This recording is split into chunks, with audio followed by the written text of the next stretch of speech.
Good afternoon to everyone. For those who do not know me, my name is Wojciech Malinek. I am the head of Czech Literary Bibliography Research Infrastructure, which is based here at the Institute of Czech Literature. And in the name of the organizing institution, as well as in the name of Bibliographical Data Working Group within Daraya Eric Consortium, I would like to welcome you here at our premises at the workshop called Mutual Exchange Workshop for Improving Cultural Heritage Bibliographical Data. The title is quite long, but we haven't been able to find another and more suitable and fitting.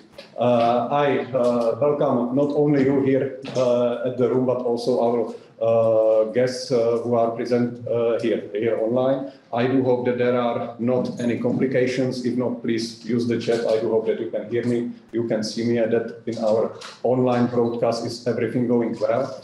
And because I do not want to talk for so long, because there should be 3 welcoming speeches, and maybe mine is not of the less important one, I will immediately pass the word to Michal Kosák, who is today here as a substitution for our director Petr Šámal, who unfortunately has some unexpected director's duties, as you might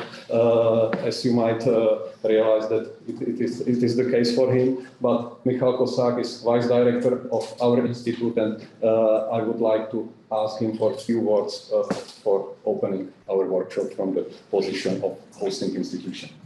So, good afternoon, everyone. As we heard, Petr Šámal, our director, is not here, and he has other duties. But it's my honor to replace him and say a few words. On behalf of the Institute of Czech Literature of the Czech Academy of Science, I'm pleased to greet you all. 20 years ago, when I started working at this institute here, I could not imagine there would be a bibliographic conference held in Prague. But situation changed almost 5 years ago, and now, as several times before, there are representatives from a lot of countries, and it's truly international seminar here. I thank the organizers of the Bibliographic Working Group for bringing this event here, and I'm proud that this meeting is being hosted at our institute. And I believe we will appreciate this workshop today and a few 2 more days after. Yeah, yes, hopefully. Thank you all. Yeah. Thank you, Michal. We do hope that we will be able to finish in 2 days. Maybe we can, make our workshop longer and continue on Saturday and on Sunday, even if you would have time. But not. I'm joking. Thank you, Michal, for your kind words for the opening. And now we are going to test our technical possibilities, because next speaker should be Sally Chambers. Sally, as you might know, is currently the director, or one of the Daraya director. And Sally has already a long time experience to work with the library. Thank you very much, and good afternoon to everybody there in Prague, and also to everybody joining online. It's really sad that I was in Prague on Monday, but had to come back to Brussels for Daria Eric duties, so I can only join you online. But I'm absolutely delighted to be here, and a very big thanks to both Tomáš and Wojciech for inviting me. So as you were saying, and I put here in the brackets, and KBR, the Royal Library of Belgium, which is actually where I'm sitting. I thought that was very appropriate to sit here to give a little introductory talk. And what I propose to talk about today is cultural heritage, bibliographic data as humanities research data in the context of Daria Europe. So I don't know how many Many of you will be familiar with Daria, but I've got a few introductory words about Daria as well. And let me start. So some of you may know that bibliographic data is close to my heart. And here you can see on the left-hand side of the screen, maybe some of you know ELAG, the European Library Automation Group. And we actually had a meeting where we had a workshop about MARC, the Library Bibliographic Data Standard, Must It Die? And the purpose of this workshop, and the slides are actually still linked there, was to explore how bibliographic metadata had been set up, and the idea that perhaps it wasn't as machine readable as everybody thought. So this was over, 2011 is over 10 years ago now. So I just wanted to say that the topic of your working group is still very valid. And on the right-hand side of the screen, some of you may know, I was lucky enough to edit a monograph related to the future of the library catalogue, so Catalogue 2.0. And again, that is several years old now, but it can see that it's still very relevant. And as I was thinking that, I thought back, some of you may know this particular visualization. So this is from 2009. So Seeing Standards, a visualization of the metadata universe by Jen Ridley and Devin Becker, who actually did the beautiful visualization. And just by seeing this particular slide, we can see how important metadata is, and all the different types of standards, and of course, the challenges of making them interoperable. But I just wanted to show this slide from many years ago now, just to stress the importance of the working group and the work that you're doing. So with that little sort of personal anecdotes, I'd like to go back to Daria. So normally if I was there with you in the room, I would ask for a raise of hands. How many people are already familiar with Daria?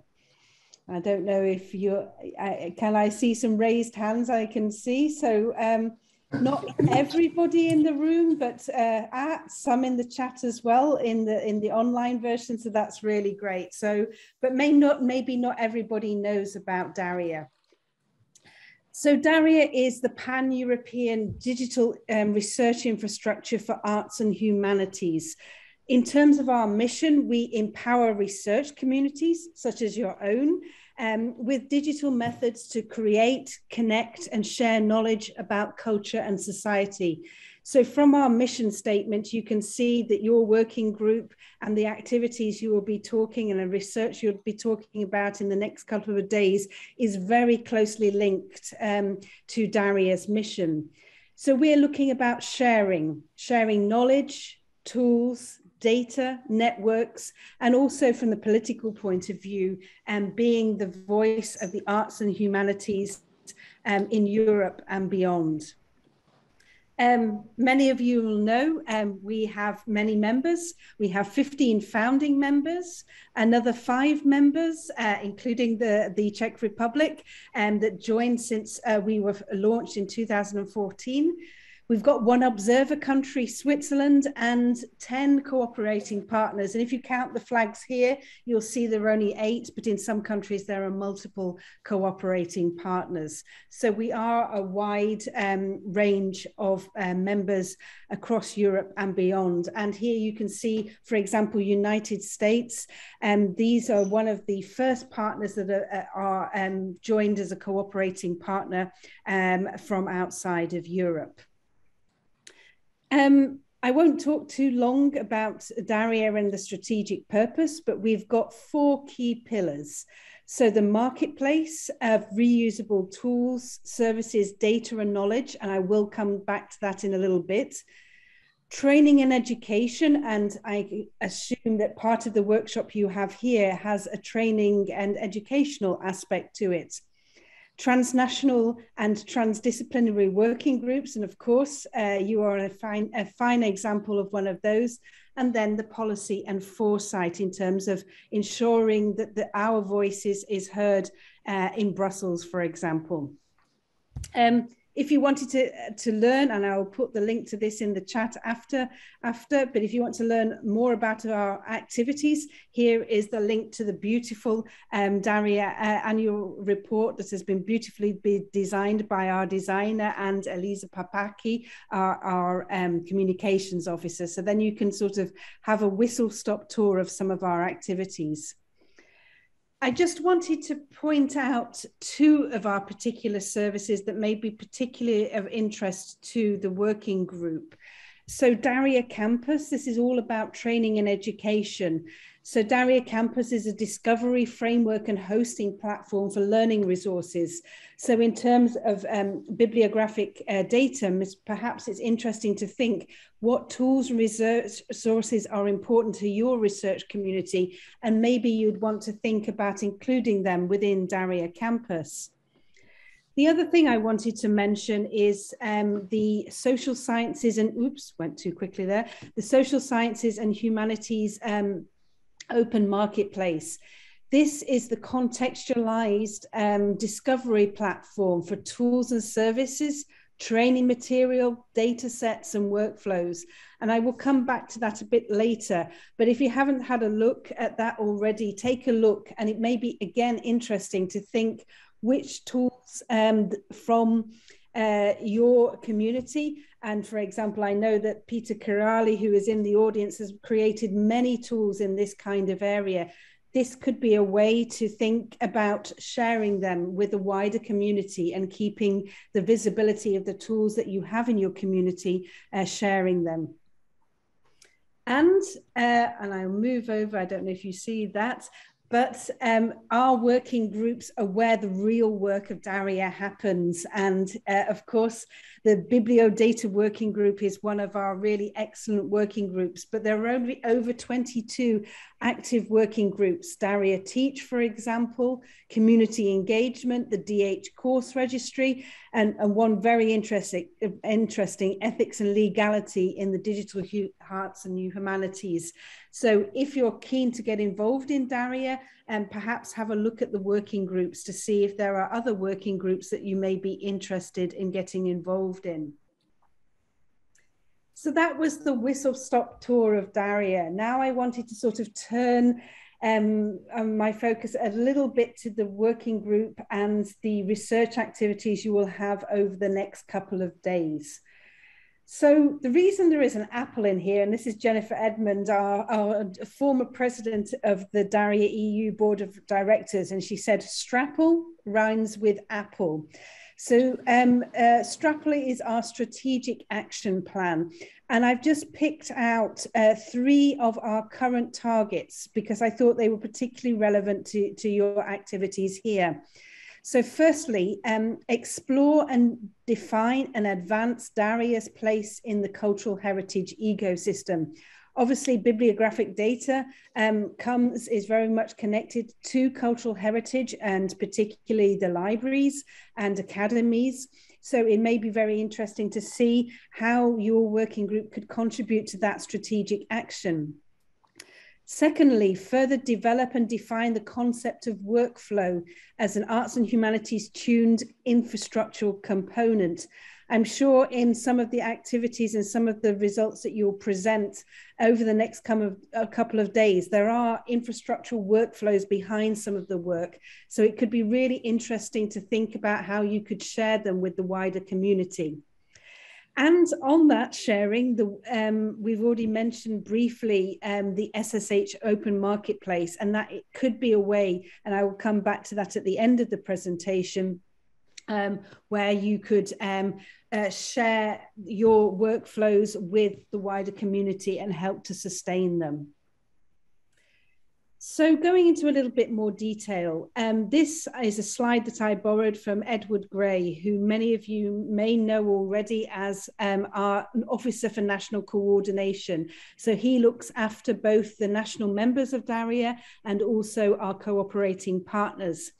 And here you can see we did a short inquiry about how many national consortia have contacts in the cultural heritage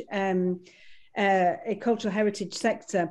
And yes, we got more or less 62%, with an additional 19% with some contact with libraries, archives, and museums. So you can see that cultural heritage institutions are a core part of Daria's activities. I don't know how many of you will know this, but this is the Heritage Data Reuse Charter.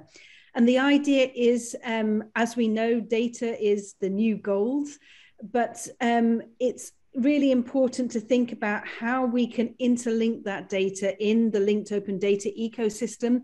What is the licensing? Because there is intellectual property associated to it.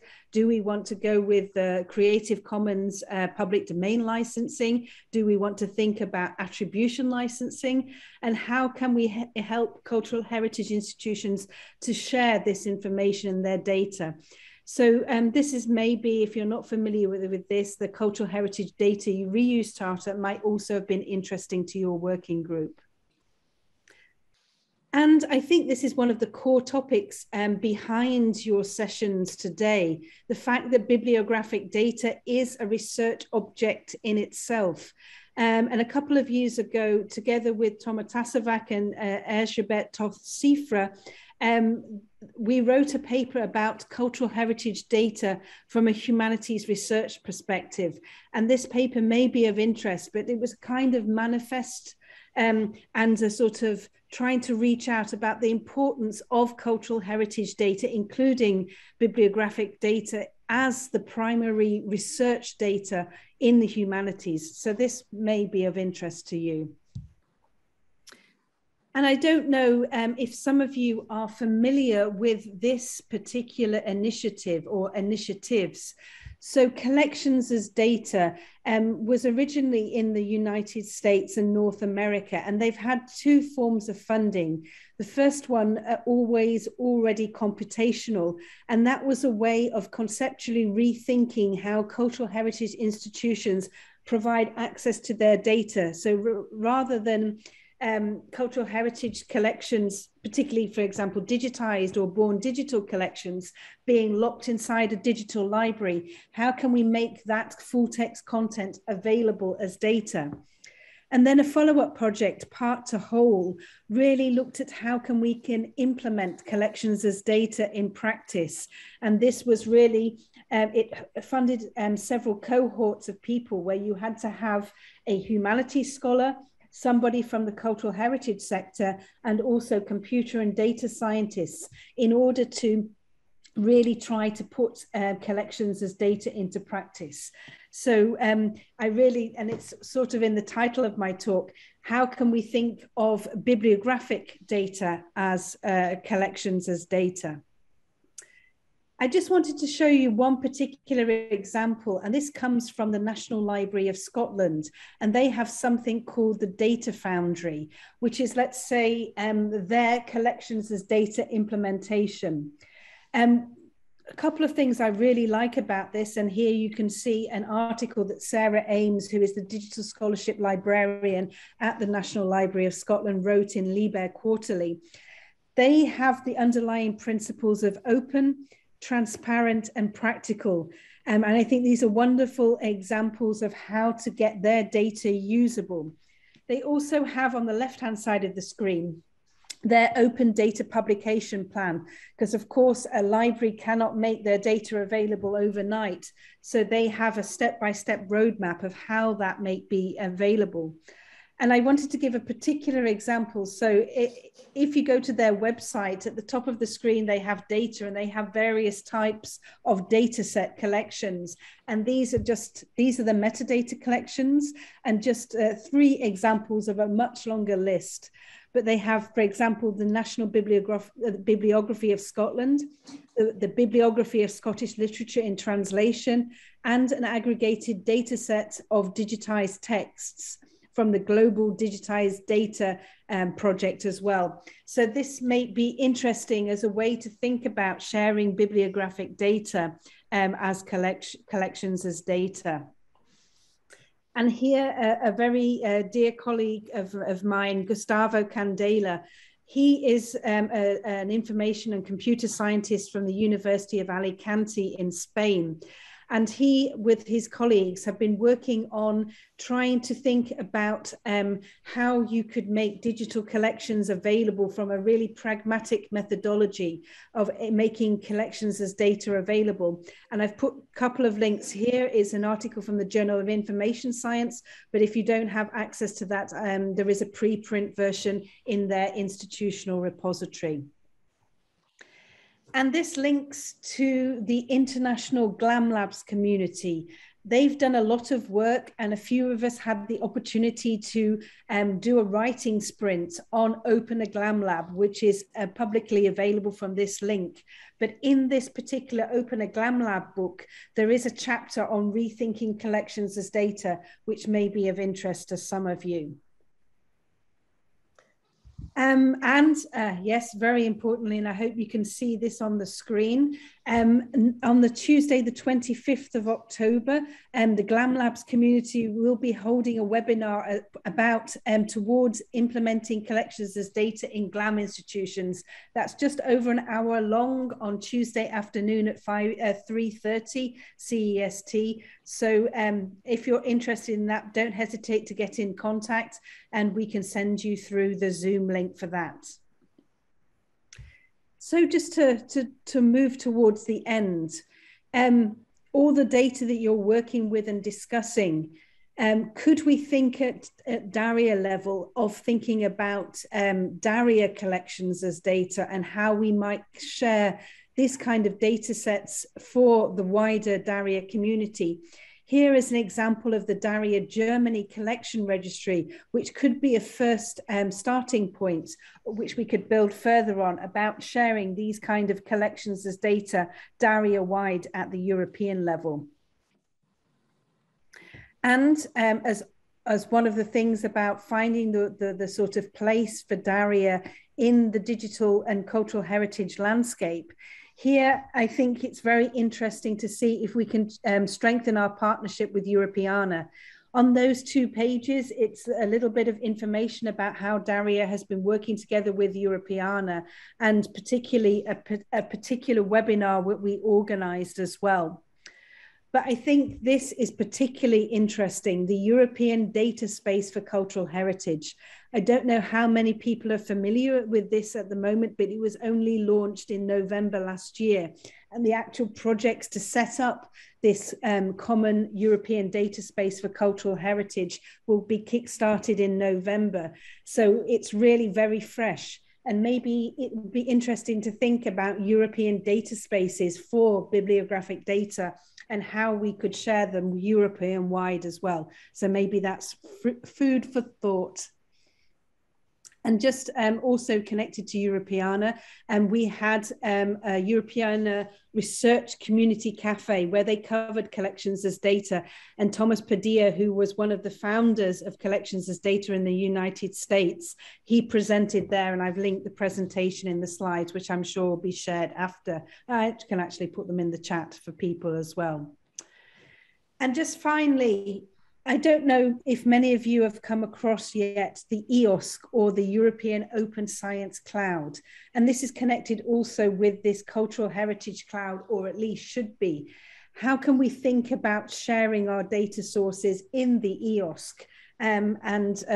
I think this is very interesting, and this is a key tool where researchers and digital methods come together. So think about maybe how we could do that. And a practical way forward on that is the marketplace, the Social Sciences and Humanities Open Marketplace, or SHOC, could be a way to do this. And this is the workflow I mentioned earlier. These are just one examples of a workflow, but maybe in the bibliographic data space, maybe you could think about publishing some of your workflows. Here is one, how to create a dictionary in TEI, but maybe there are other workflows you could think of publishing in the SHOC open marketplace. So that's all from me now. I just wanted to give you a heads up. The next ARIA annual event will be in Budapest on the 5th to the 7th of June. We're just confirming the rooms now. But the reason I wanted to share this with you is this sneak peek. Our theme will be cultural heritage data as humanities research data. So perhaps that will be of interest to you and your working group. Have a great workshop, and I will be here for the rest of the afternoon to listen on some of the presentations. So thanks very much indeed. Okay, thank you very much, Sally, for your great talk. We have a lot of new information, a lot of invitation, and we will try to share your presentation to the audience, because I think that not all of the days everyone will be able to catch. So we will try to send to our audience also your slides after this session or during whole workshop. So thank you once again very much. And maybe we will start with the discussion immediately, because I think it makes sense to have a discussion now at the moment. Technically, I would suggest that we make it so that if there are any questions here at the audience, here from the in-person visitors, please just raise your hand and we can start the discussion here at the room. And if someone from our online guests would like to pose any question, please either raise your hand digitally or pose the question in the chat, and we will come back to you once we will finish the discussion in the room. We will be trying to manage it in this way. So please, if there is any question, Peter Kirali has a question. So Peter, please try it. We will check if Sally is able to hear you. It is, you are a testing rabbit, but let's talk, and Sally, please let's wave on us if you are able to hear Peter. Yeah. So my question is that how do you see? Are you able to hear? Libraries are open to open their collections as data. So not in principle, but in practical, like KBF, for example. Just using that as an example. And I think that's why, if we go back to the collections as data initiative, I think it is the cultural change of the mindset. But that's the workshop the webinar that I mentioned that will take place on the 25th of October. It's some of these larger national libraries, such as the National Library of the Netherlands, the French National Library, have these data labs, and they sort of put their data together in repositories and share them online. But I think for the sort of majority of libraries, it's quite difficult to do that. And that's why the colleagues, Gustavo was saying, what are the practical steps to be able to do that? And this is what we wanted to do in this webinar that we will do in October, is sort of like, what are the things you need to think about when sharing your collections as data? So for example, data formats, licensing of the data, where you publish that data. Do you put it for download on the website? Do you use a persistent identifier for that data? Do you put it into a different repository like Zenodo? So what we want to do is try and create a practical checklist of issues to consider, so we can start making it something that is available to all libraries and not just some of the larger ones. I don't know if that kind of answers your question. Yes. Okay, perfect. Peter seems to be satisfied. Any other question from the audience? The audience is a little bit ashamed, but I will try to encourage a little bit. I have one question. Okay. Sally, if you could elaborate on that data spaces, because it's rather right now more of an unknown thing to me. I think that to the audience also. So can you elaborate a little bit more what practically could be this European data spaces? I think this is a very interesting and a very difficult question. A couple of weeks ago, I think, or even last week, it was the Europeana conference, and they started discussing what data spaces could be. I think I'm going to turn the question round, and I think it is up to the community, particularly communities where these data spaces are going to be incredibly important, to start imagining what they could be. So in some ways I see it, is it Europeana 3.0? But for me, and I think within the humanities research space, I think it's very interesting to look at how we can share full text data as well in these data spaces. So it's not really an answer to your question. I think it's not been decided yet. I think we need interoperability. I think we need sustainability of the data. I think it relates back to Peter's question about how can we make it pragmatically happen. And I think we all have a role in trying to figure out what it could be. And in the Daria call for proposals, that's one of the sub-themes, European data spaces. And I'm very much keen to encourage some thoughts about that. So maybe turn the question to you, what would be European data space for bibliographic data? And maybe think, what kind of things would you like to see? How would you like to see it? What are the sort of boundaries of that data space? Okay. I'm not It might be slightly risky to put Tomek into the discussion, so maybe I will cut him. But if there is another question in the audience, please feel free to ask. Another hand is coming up. Yeah. Well, Sally, which is your favorite national library? Which national library is your favorite when it comes to opening their data? The question is coming from Czech National Library. So no pressure there at all. To be honest, I think it is the National Library of Luxembourg. And the reason why I think that, and I'm just going to maybe if I can briefly share my screen on that. The reason I say that, because I probably shouldn't say this, but I'm not that digitally literate. And I'm not the sort of person who can necessarily use APIs. Here is the National Library of Luxembourg's data portal. And they, in terms of what we're doing in Belgium, they were one of my great sources of inspiration. So here, I don't know if you can see this on the screen. This is their digitized newspaper collection. And they set it up a little bit like mobile phone data packages. So for example, you can have a starter pack of 250 megabytes of digitized newspaper data that you can download as a zip file.